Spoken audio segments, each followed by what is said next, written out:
Laging may pag-asa sa likod ng mga pagsubok. Kung minsan ay naguguluhan ka, okay lang na humingi ng tulong. Ang buhay ay hindi laging madali at hindi mo kailangang harapin ito ng mag-isa.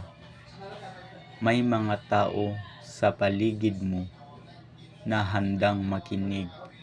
Laging may pag-asa sa likod ng pagsubok. Kaya patuloy mo lang. Paalala, lahat tayo ay nagkakamali sa ating mga desisyon. Pero tandaan mo, ang desisyon lang ang nagkakamali. Hindi ang buong pagkatao natin. May pagkakataon pa bukas para bumangon at bumawi.